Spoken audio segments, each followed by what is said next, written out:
કાયદો અને વ્યવસ્થાની કથળતી સ્થિતિના દ્રશ્યો રોજ સામે આવે છે. ગુજરાત અને એમાં પણ સુરત, અમદાવાદ જેવા સ્માર્ટ સિટીમાં પોલીસ અને કાયદાનો ડર નહિવત હોય તેવું લાગી રહ્યું છે. કારણ કે નબીરાઓ અને અસામાજિક તત્વો ખુલ્લેઆમ દાદાગીરી અને ગુંડાગીરી પર ઉતરી આવ્યા છે.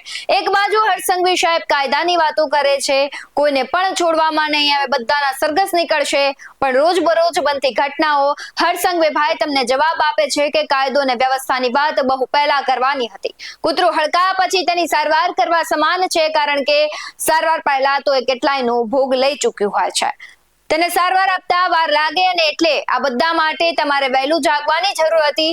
ખેર, ફરી એક વખત આજે એટલે વાત કરવી પડી કારણ કે ગુજરાતમાં ભાજપના જ ઓલપાડથી 3 વખત ચૂંટાયેલા ધારાસભ્ય અને હાલ રાજ્યકક્ષાના મંત્રી મુકેશ પટેલના પુત્ર પાસે નાગાલેન્ડથી ઇસ્યુ થયેલું વેપન લાયસન્સ સામે આવ્યું છે. એટલું જ નહીં, આ લાયસન્સને મંત્રી પુત્રએ સુરત પોલીસના ચોપડે પણ ચડાવી દીધું છે.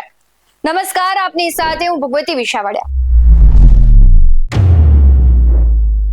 નાગાલેન્ડથી લાયસન્સ મેળવવાના રેકેટે હવે ગંભીર સ્વરૂપ ધારણ કર્યું છે. ગુજરાતમાં ATS, Surat crime branch, Surendranagar SOG સહિત અનેક તપાસ એજન્સીઓ હાલ આ કૌભાંડની તપાસ કરી રહી છે.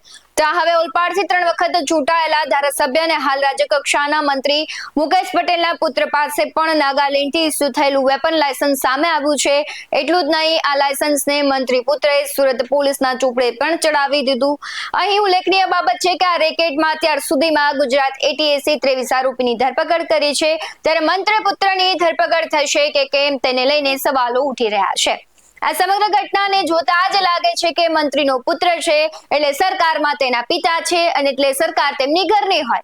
નિયમો તેના માટે ન બન્યા હોય. તેના મનમાં હશે કે મારું શું કરી લેશે આ લોકો. સત્તાધીશો સાથે તો આપણે સારા સંબંધ છે, અને ગૃહમંત્રી પણ સુરતના છે, એટલે ભાજપ પ્લસ મંત્રી પુત્ર અને ગૃહમંત્રી પોતાના શહેરના, એટલે તેમને કશો ડર ન હોય. કાયદાઓ બધા સામાન્ય લોકો માટે હોય છે. જો સામાન્ય લોકો હેલ્મેટ નહીં પહેરે તો તેને સજા થશે, ઘરે મેમો આવશે, પણ સરકારના ઘરના જે લોકો કંઈ ગુનો કરશે તો મામલે રફદફે થઈ જશે. અને આની પહેલા પણ મંત્રીના દીકરાની દાદાગીરીનો વિડીયો સામે આવ્યો તો શું કાર્યવાહી થઈ? સજા થઈ?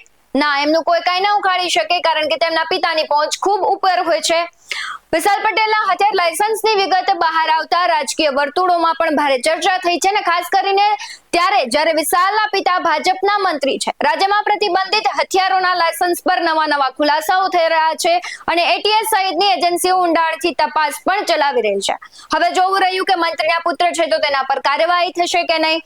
લાગી તો રહ્યું છે કે કદાચ ન પણ થાય, કારણ કે ઉચ્ચ હોદ્દાના મંત્રી હોય અને એમાં પણ સુરતના ગૃહ રાજ્યમંત્રી હોય, ત્યારે કદાચ ન પણ થાય. પરંતુ જો થાય તો સારી વાત છે, કારણ કે જો આવો દાખલો બેસે તો બીજા લોકો છે તે આવું કૃત્ય કરતા અટકી શકે છે. પરંતુ હવે તો જોવું રહ્યું કે કાર્યવાહી શું થાય. આ મુદ્દે આપનું શું કહેવું છે, કમેન્ટ કરી જરૂરથી જણાવજો. આવા જ વધુ અહેવાલો સાથે ફરી મળતા રહીશું. તમે અમારી યુટ્યુબ ચેનલને સબસ્ક્રાઇબ કરવાનું, અમને ફેસબુક અને ઇન્સ્ટાગ્રામ પર ફોલો કરવાનું ભૂલશો નહીં. બાકી નવી અપડેટ્સ મેળવવા માટે આપ જોતા રહો BS9 TV ન્યૂઝ. નમસ્કાર.